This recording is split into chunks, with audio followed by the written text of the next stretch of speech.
Under a blood-red Kansas sky, my family's century-old farm faced annihilation. The Greenhaven HOA, a cabal of smug suburban tyrants, thought they could erase my legacy with a forged signature and a shady deal. But they didn't know I held a secret. 400 acres of their precious neighborhood were mine. When I struck back, their world crumbled.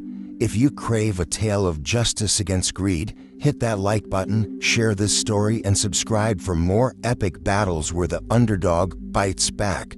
Let's dive into the fight that brought an empire to its knees. The sun rose slowly over the endless stretch of cornfields, casting a golden glow across the rolling plains of my family's land in rural Kansas.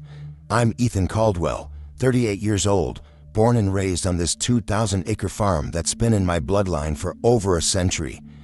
Every morning, I step onto the creaky wooden porch of the old farmhouse, coffee mug in hand, breathing in the earthy scent of soil and dew.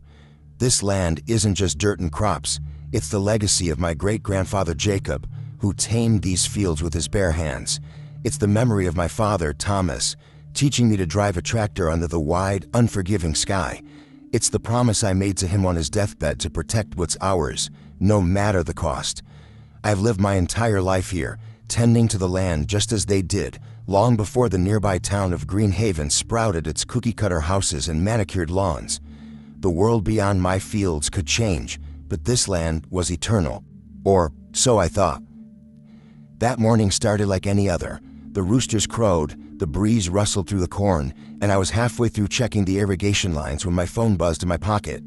I figured it was just Charlie, my supplier, confirming the next delivery of fertilizer, or maybe one of the ranch hands reporting a broken fence. But when I saw Anna Torres's name on the screen, my lawyer, a shark woman who'd handled my family's affairs for years, my gut tightened. Anna didn't call unless something was wrong. "Ethan," her voice came through, clipped and urgent. "We've got a serious problem. You need to get to the county office, now." I laughed, thinking it was some kind of mix-up. "What's this about, Anna? Did I miss up tax filing or something?" My boots crunched against the gravel as I walked back toward the house, the sun warm on my neck. "No, Ethan, it's worse." Her pause was heavy, like she was bracing herself. "The Greenhaven Homeowners Association claims they've sold your land." The words hit me like a sledgehammer. I stopped dead in my tracks, the phone pressed hard against my ear. "Sold my land," I said, my voice rising. "That's impossible. This farm's been in my family since before their fancy neighborhood even existed, and never signed a damn thing with the HOA." "I know," Anna said, her tone steady but grim. "I've seen the paperwork and something's not right. There's a sales agreement with your name on it dated 8 months ago, but you need to see it for yourself. Can you be here in an hour?" My mind raced as I grabbed my keys and headed for my truck, the familiar rumble of the engine doing little to calm the storm brewing inside me. The Greenhaven Homeowners Association had been a thorn in my side for years. Petty complaints about the dust from my tractors, fake noise violations for my livestock, even a letter demanding I repaint my barn to match their aesthetic standards. I'd ignored them, figuring they were just bored suburbanites with too much time on their hands. But this was war. As I sped down the dirt road, kicking up clouds of dust, I couldn't shake the image of my father's weathered hands gripping mine, his voice hoarse as he made me swear to protect this land. "It's who we are, Ethan. Don't let anyone take it from you." At the county office, Anna was waiting for me, her dark hair pulled back and a stack of documents spread across a small table in the cramped, fluorescent-lit room. She didn't waste time. "Here," she said, sliding a paper toward me. "This is the sales agreement. It says you sold 2,000 acres to the Greenhaven Homeowners Association, and they flipped it to a developer. Construction set to start in 3 weeks." I stared at the page, my blood boiling. The words Caldwell Farm glared back at me, followed by a signature that looked eerily like mine, but not quite. The loops were too sharp, the slant too perfect. "This is forged," I said, my voice low and dangerous. "I never signed this. Who the hell authorized it?" Anna tapped another document, her finger landing on a name I knew all too well. Victor Ramsey, president of the Greenhaven HOA. Next to it was the notary stamp of his wife, Eleanor Ramsey. Victor, I spat, my fists clenching. That smug, power-hungry snake had been lording over Greenhaven like a king since the neighborhood sprang up a decade ago. I'd seen him at town meetings, flashing his fake smile while bullying residents into compliance with his endless rules.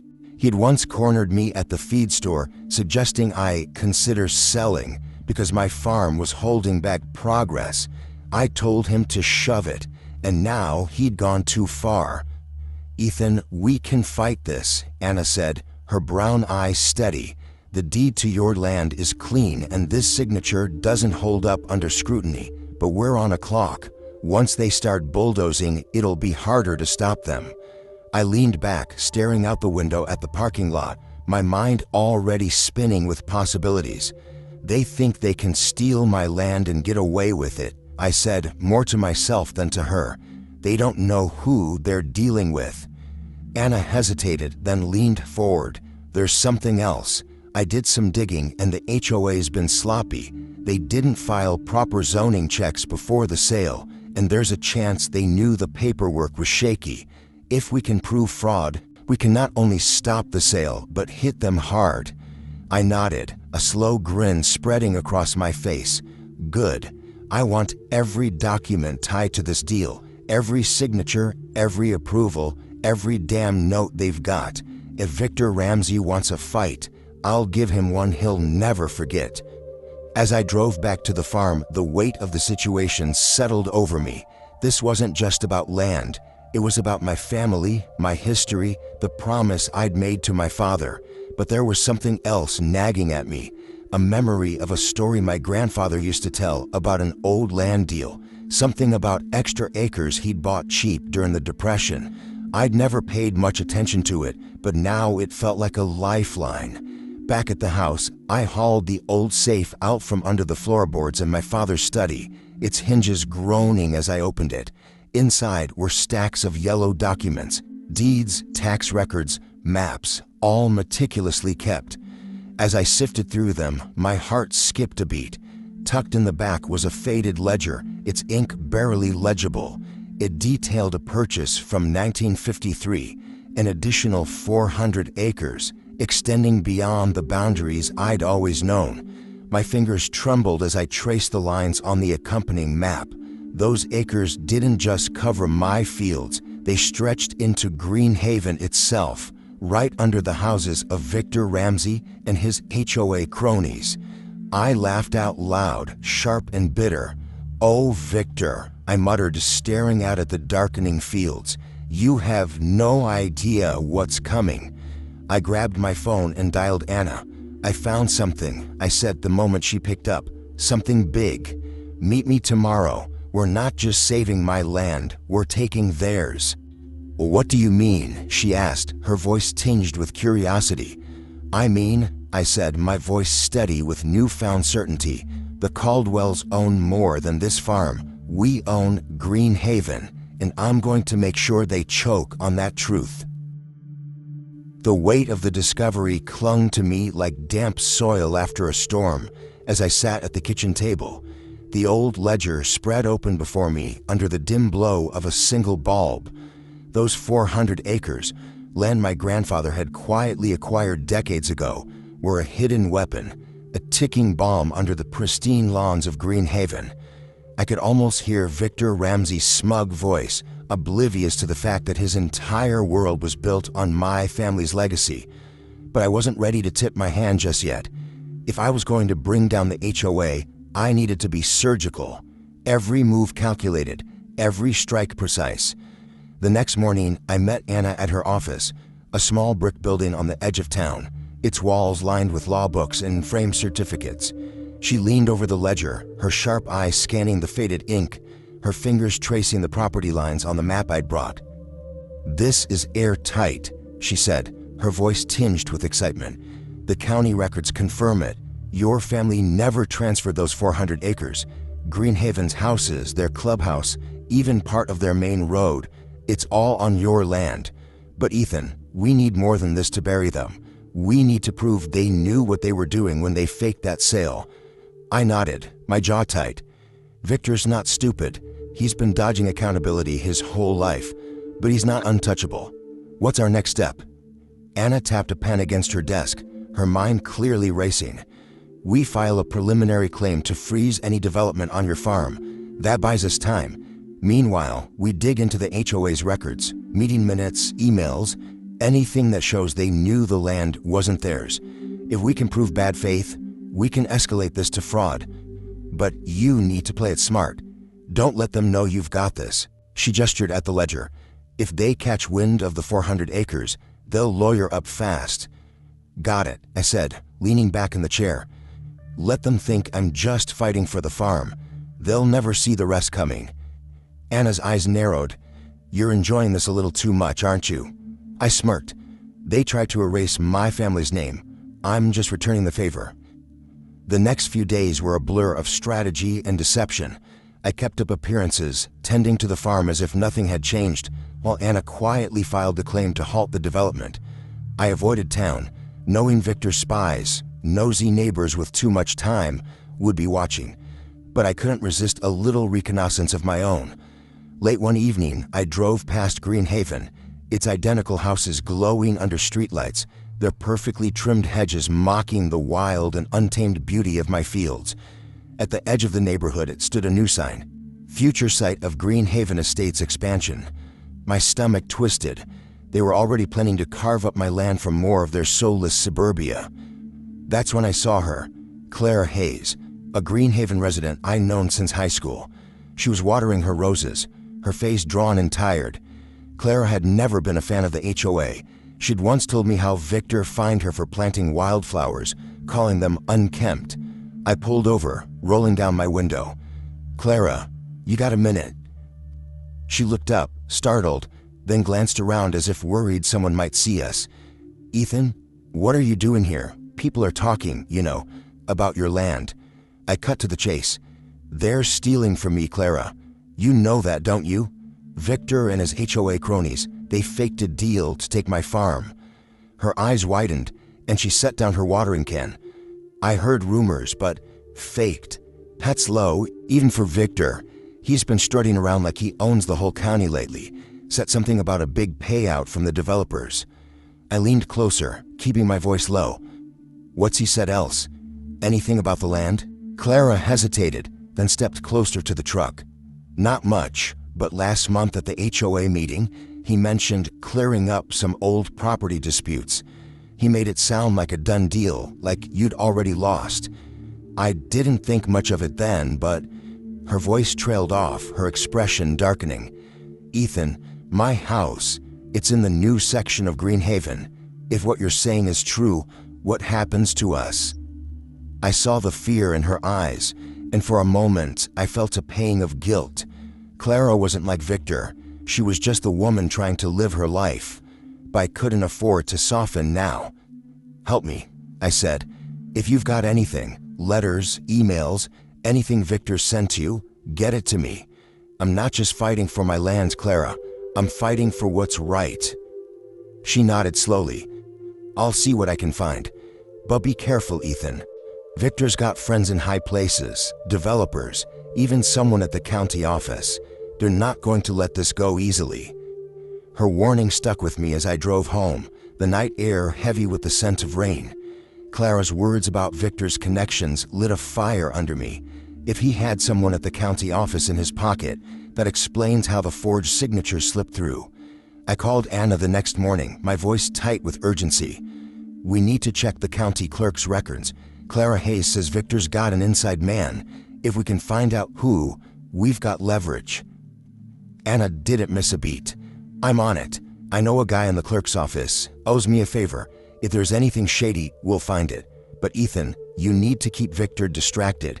If he gets spooked, he'll cover his tracks. Distraction's my specialty, I said, already forming a plan. That afternoon I showed up at the Greenhaven HOA office, a sterile building with glass doors and a sign listing their endless rules. Victor was there, holding court with a handful of board members, all of them dressed like they were auditioning for a country club. I pushed through the door, letting it slam behind me. The room went quiet. Victor, I said, my voice loud enough to carry. "You got some nerve acting like you own my land." He turned, his smile as oily as ever. "Mr. Caldwell, I understand you're upset, but the sale is legal. The county approved it. Maybe it's time to move on." "Move on?" I stepped closer, towering over him. "You think you can forge my name and call it legal? I'm not going anywhere, and neither is my farm." The board members exchanged nervous glances, but Victor didn't flinch. "You're making a scene," he said coolly. "If you have a grievance, take it to court, though I doubt you'll get far." "Oh, I'll take it to court," I said, locking eyes with him. "And when I do, you'll wish you'd never set foot on my property." I stormed out, letting the door slam again, knowing I'd planted the seed. Victor thought I was just a desperate farmer throwing a tantrum, but every word was calculated to keep him arrogant, oblivious to the noose tightening around him. That night, Clara slipped a manila envelope under my door, copies of HOA emails, including one from Victor to a county clerk named Marjorie Ellis, urging her to expedite the land transfer. The email was vague but damning, hinting at a favor for her cooperation. I grinned, tucking the envelope away. Victor had just handed me another piece of the puzzle. But the HOA wasn't done pushing. The next morning I woke to find my front gate spray painted with the words, "Sell or Suffer." My blood boiled, but I didn't call the sheriff. Instead, I took photos and sent them to Anna. "They're getting bold," I said. "That's good. Means they're scared." "They're sloppy too," Anna replied. "Marjorie Ellis just admitted to me she fast-tracked the sale under pressure from Victor. She's willing to testify if we keep her name quiet. Ethan, we've got them." I stood on my porch staring out at the fields that had defined my life. Victor thought he'd won, but he just lit the fuse. The fight was far from over, and I was ready to burn Greenhaven to the ground. The days following my confrontation at the Greenhaven HOA office were a delicate dance of patience and subterfuge. I knew Victor Ramsey and his board were watching me, waiting for me to make a reckless move, but I wasn't about to give them the satisfaction. Instead, I buried myself in the quiet rhythm of the farm, checking the corn, repairing fences, tending to the livestock, while my mind churned with plans. The ledger proving my family's ownership of the 400 acres beneath Greenhaven was my trump card, but I needed more than old paper to dismantle Victor's empire. I needed evidence of their corruption, proof that would hold up in court and turn their own arrogance against them. Anna was already working the legal angle, digging through county records and Marjorie Ellis's confession, but I had to play my part, keep the HOA complacent while building an airtight case. I started by feeding Victor's ego. At the next HOA meeting, I showed up unannounced, standing at the back of the room with my arms crossed, my work boots scuffing the polished floor. The air was thick with tension as residents whispered, their eyes darting between me and Victor, who sat at the front, his tie perfectly knotted. He opened the meeting with his usual pomp, droning on about community standards and upcoming landscaping projects, but I could see the unease in his quick glances my way. Finally, I raised my hand, cutting through his spiel. "Got a question, Victor," I said, my voice calm but carrying an edge. "How's that land deal going, the one you're so proud of?" The room went silent. Victor's smile tightened, his fingers drumming on the podium. "As I've said before, the matter's settled, the sale was approved, and the development is moving forward. I suggest you focus on your own affairs." "Oh, I am," I replied, stepping forward. "But I'm curious.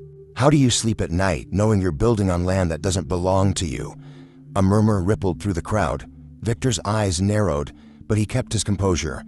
"That's a bold accusation. If you have proof, bring it to court. Otherwise, you're just wasting everyone's time."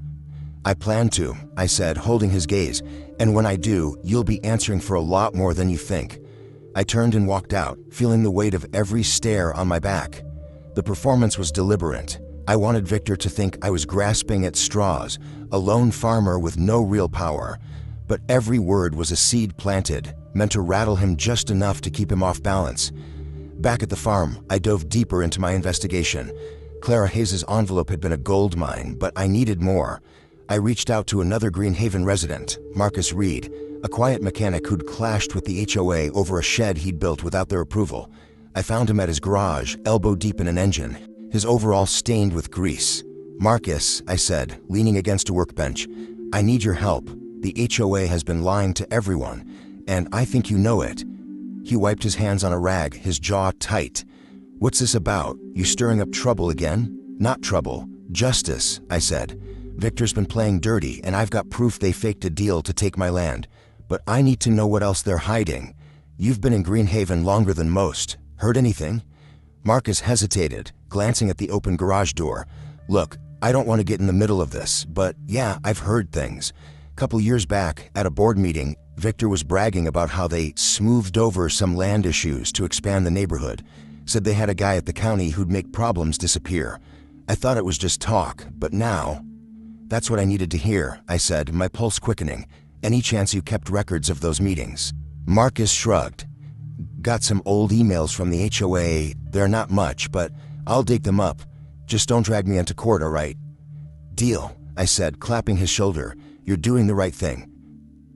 The emails Marcus sent later that night were another piece of the puzzle. One, from Victor to the board, mentioned a discrepancy in the northern parcel, but urged them to proceed with confidence because all obstacles have been handled.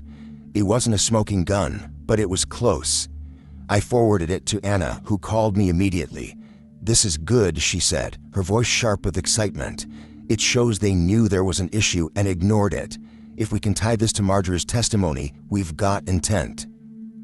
"Then let's keep digging," I said. "I want to hit them from every angle." The next twist came unexpectedly. While checking the farm's boundary fence, I found a section torn down, the posts snapped clean in half. Scrawled in red paint across a nearby boulder was a single word: leave. My blood ran hot, but I didn't call the sheriff. Instead, I set up a trail camera hidden in the brush, its lens trained on the fence line. If the HOA thought vandalism would scare me off, they were about to learn how wrong they were. 2 nights later, the camera caught something, a figure in a hoodie, face obscured, slipping through the shadows with a crowbar. I couldn't prove it was Victor's doing, but I didn't need to. The footage was enough to rattle the HOA when I sent it to Anna, who suggested we'd leak it to the local paper anonymously. "Let the town start asking questions," she said. "It'll put pressure on Victor to slip up." The article hit the next day. "Mystery vandal targets local farm amid land dispute." Greenhaven residents began whispering, and I caught wind of it at the diner, where a group of locals debated whether the HOA was behind it. "Victor's always been shady," one woman muttered. "Wouldn't surprise me if he's playing dirty." I kept my head down, hiding a smile. The town was turning, and Victor didn't even know it. But the real breakthrough came from an unexpected source. Late one evening, my phone buzzed with a call from an unknown number. "Hello," I said cautiously. "Mr. Caldwell, this is Ellen Brooks. I used to work for Victor Ramsey's real estate firm. I know something about your land." My heart pounded. "Go on." "I quit last year because I couldn't stomach it. Victor knew your farm's deed was clean, but he pushed the sale anyway. He paid off a surveyor to fudge the boundary lines, and he got Marjorie Ellis to rush the paperwork. I have emails, recordings, everything.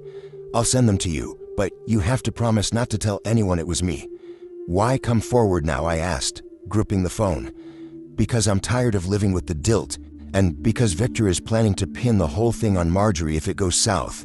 She doesn't deserve that." "Send me what you've got," I said. "I'll keep your name out of it." The files arrived an hour later, a trove of emails and a grainy audio clip of Victor instructing the surveyor to adjust the lines to make it work. It was the final nail in his coffin. I called Anna, barely containing my excitement. "We've got him," I said. "Emails, recordings, vandalism. Victor is done." Anna's voice was steely. "Then let's move. We file the full claim tomorrow, including the 400 acres. Victor thinks he's won, but he's about to lose everything." I stood on my porch, the night air cool against my skin, the field stretching out like a promise kept. The HOA had underestimated me, but their time was running out. I was ready to strike, and when I did, Greenhaven would crumble. The air was thick with the scent of impending rain as I stood in the shadows of the Greenhaven HOA office, watching the last of the board members file out after another self-congratulatory meeting. Victor Ramsey lingered at the door, laughing with a man in a tailored suit, likely one of the developers eager to carve up my land. Their smug confidence fueled my resolve. I'd spent weeks playing the part of the defeated farmer, letting them believe they'd won. But the evidence I'd gathered, Ellen Brooks's emails, the surveyor's audio, the vandalism footage, was a loaded gun, and I was ready to pull the trigger. My plan was simple. Let the HOA dig their own grave, then bury them in it. Anna had filed the full claim, including the 400 acres under Greenhaven, and the county was already reviewing it. But I needed to keep Victor distracted, to ensure he felt untouchable until the moment everything collapsed. I started by stirring the pot. The next morning, I posted flyers around town. Nothing overt, just questions. Who really owns Greenhaven? Ask your HOA. I knew they'd reach Victor's ears, and sure enough, by noon, I got a call from an unknown number. "You think you're clever, don't you?" Victor's voice was low, venomous. "Those flyers won't change a thing. The deal's done." I leaned against my tractor, wiping sweat from my brow. "If you're so sure, why bother calling me? Sounds like you're nervous, Victor." "Nervous?" He laughed, but it was forced. "You're a nuisance, nothing more. Keep this up and you'll regret it." "Regret's a funny thing," I said, my voice steady. "Comes for those who think they're above the rules. You'll see." I hung up before he could respond, knowing I had rattled him. Every jab was meant to keep him focused on me, not the legal storm brewing behind the scenes. That afternoon, Clara Hayes showed up at my farm, her face pale as she clutched a USB drive. "I found something," she said, glancing over her shoulder. "Old HOA files, from when they expanded Greenhaven. They were on my husband's computer. He used to be on the board before Victor pushed him out." I took the drive, my pulse quickening. "What's on it?" she said, her voice barely above a whisper. "Financial records, payments to a shell company tied to Victor. I think he was skimming from the land deal. If this gets out, the residents will turn on him." "Are you sure about this?" I asked, meeting her eyes. She nodded, her jaw tight. "I'm done letting him ruin lives. Just be careful, he's desperate now." Clara's files were a revelation. The payments, hundreds of thousands of dollars, traced back to a company owned by Victor's cousin, funneled through the HOA's accounts as consulting fees. It was proof of not just fraud, but personal enrichment. I sent the files to Anna, who called me within an hour. "This is dynamite," she said, her voice electric. "We've got him on fraud, embezzlement, and conspiracy, but we need to time this perfectly. The county's review is almost done. If we drop this now, it'll spark chaos." "Then we wait," I said, staring out at the fields. "Let Victor think he's safe. When we hit, I want it to hurt." The next week was a master class in restraint. I kept up my act, showing up at Greenhaven's community picnic with a stack of flyers, handing them out to residents who whispered nervously among themselves. Victor was there, his face red with fury, as he stormed over. "You're trespassing," he snapped, snatching a flyer from my hand. "Get out or I'll call the sheriff." "Go ahead," I said, crossing my arms. "Let's see what the sheriff thinks about your little side hustle with that shell company." His eyes widened for a split second before he masked it with a sneer. "You're bluffing. You've got nothing." "Keep telling yourself that," I said, turning away. I could feel his gaze burning into my back, but I didn't look back. The seed of doubt was planted, and it was already sprouting. The real escalation came unexpectedly. Late one night, I was woken by the sound of shattering glass. I grabbed my shotgun and ran to the porch, where I found my truck's windshield smashed, a brick lying in the driver's seat with a note taped to it, "Back off or lose more." My blood boiled, but I didn't panic. I checked the trail camera I'd set up after the fence vandalism and found clear footage of two men in masks, one of them wearing a watch I recognized from Victor's wrist at the HOA meeting. It wasn't enough to arrest him, but it was enough to turn up the heat. I took the footage to the local diner where I knew Greenhaven residents gathered. I showed it to a small group, including Marcus Reed, who nodded grimly. "That's Victor style," he said, passing the phone to a woman named Janet, who'd been fined for her kid's lemonade stand. "He thinks he can scare people into submission." Janet's face hardened. "I'm done with this. I'm calling a lawyer. If Victor's behind this, I want answers." "Spread the word," I said, keeping my voice low. "The more people asking questions, the harder it is for him to hide." By the next day, the town was buzzing. Residents started confronting Victor at the HOA office, demanding transparency about the land deal. He brushed them off, but the cracks were showing. Anna called with more news. The county had flagged the 400-acre claim as valid, and notices were about to go out to every Greenhaven homeowner, informing them their deeds were under dispute. "It's happening," she said. "Once these notices hit, Victor's done, but we need to be ready for pushback. He's got money, and he'll fight dirty." "Let him," I said, gripping the phone. "He's already slipping." The final twist came from Ellen Brooks. She sent me another file.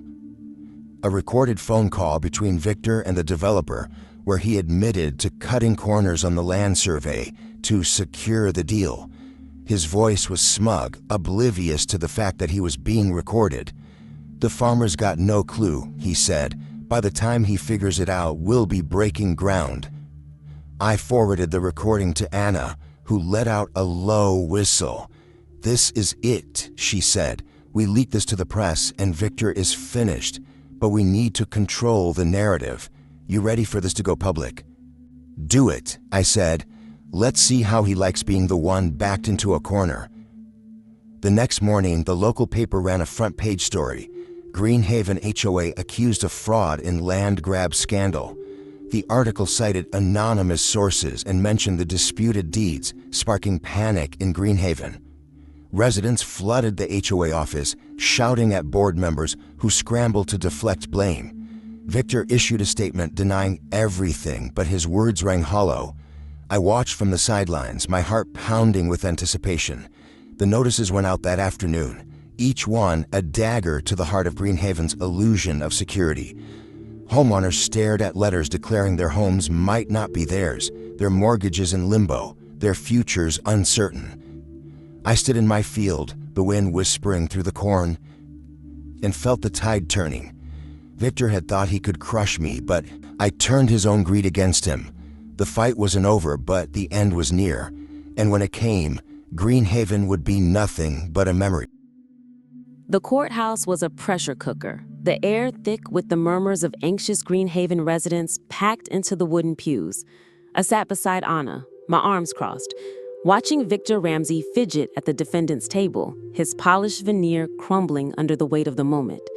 His suit was wrinkled, his face pale, a far cry from the smug kingpin who'd once laughed in my face.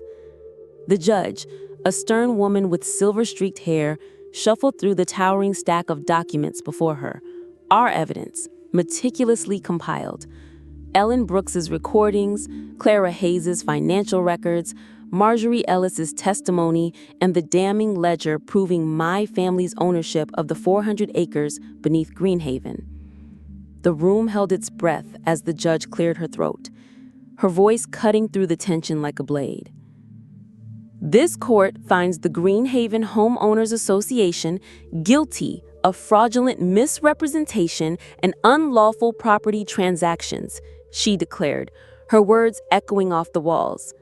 The sale of the disputed 2,000 acres is null and void. Furthermore, the plaintiff's claim to an additional 400 acres, encompassing portions of the Greenhaven development, is upheld.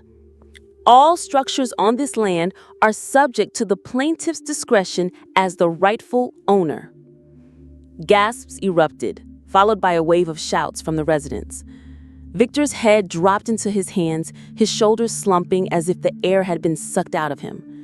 The HOA's lawyer leapt to his feet, stammering, "Your Honor, this ruling will devastate an entire community. You request nothing," the judge snapped, her eyes cold. Your clients had every opportunity to verify ownership before proceeding. They chose fraud and intimidation instead. This court will not reward their deceit. She banged her gavel and the room exploded into chaos.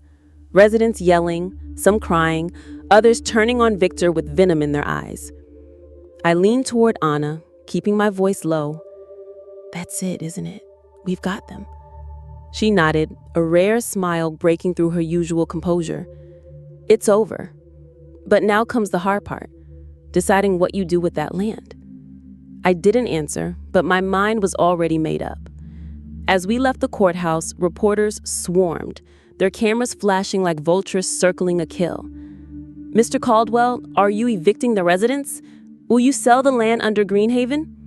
I pushed past them, my silence louder than any statement. The victory was sweet, but the real work was just beginning. That evening, I sent out eviction notices to every homeowner on the 400 acres. Each letter was blunt: pay market price to buy the land beneath their homes or vacate within 30 days. I knew most couldn't afford it, not after the legal mess had frozen their mortgages and tanked property values. But notices hit like a wildfire, and by morning, Greenhaven was a hornet's nest.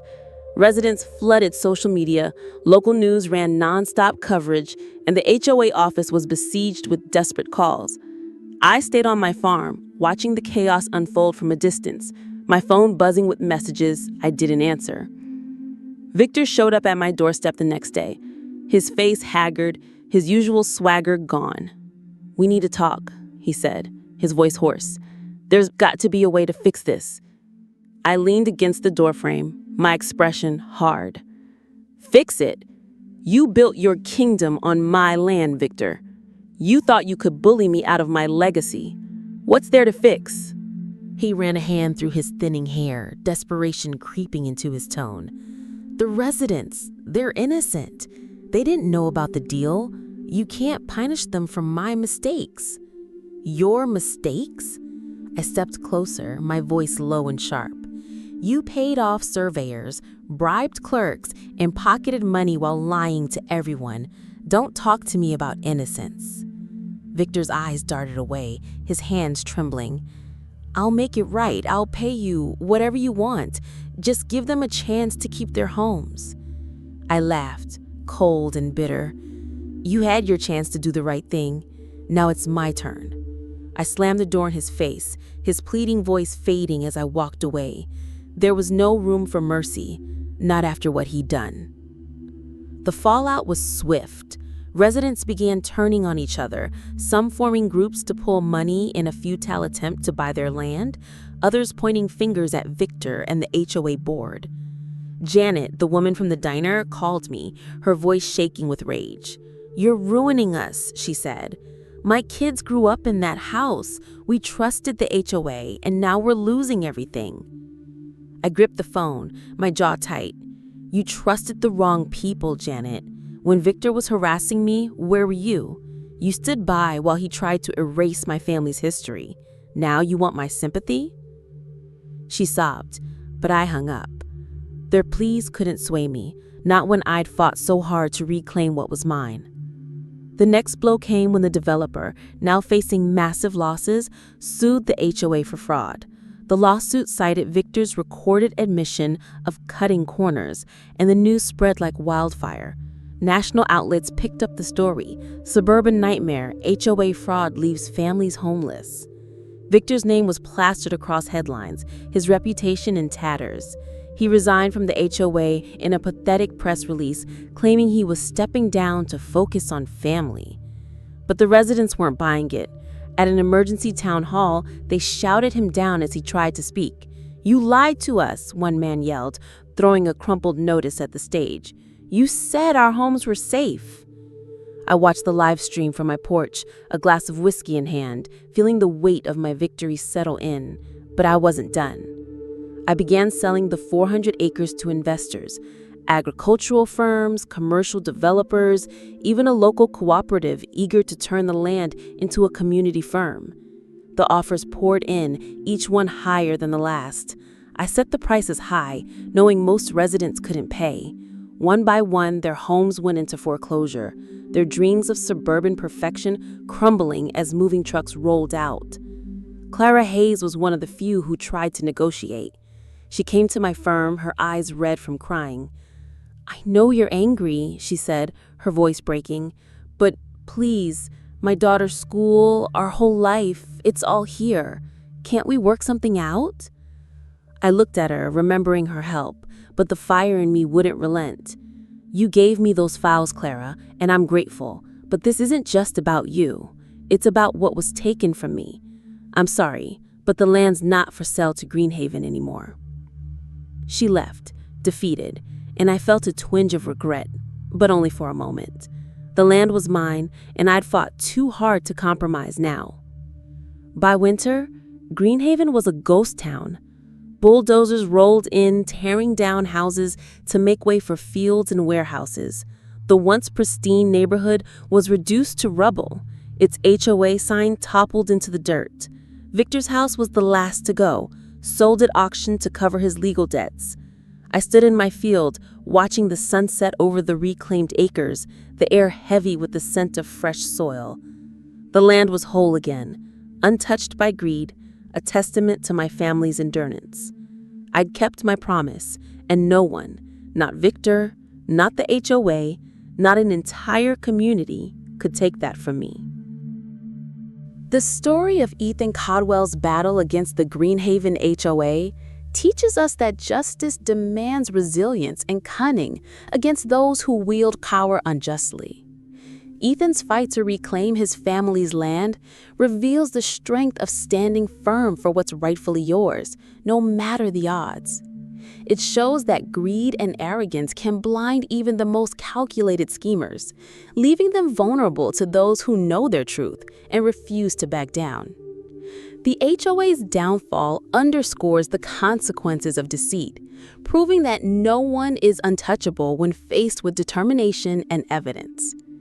Ethan's victory is a reminder to protect our legacies, to question authority, and to fight for what matters, even when the system seems stacked against us. His patience and strategy turned a seemingly hopeless situation into a triumph, inspiring us to dig deeper, stay vigilant, and never underestimate the power of truth. This tale urges us to stand up against bullies, whether they're individuals or institutions, and to hold fast to our roots in the face of greed.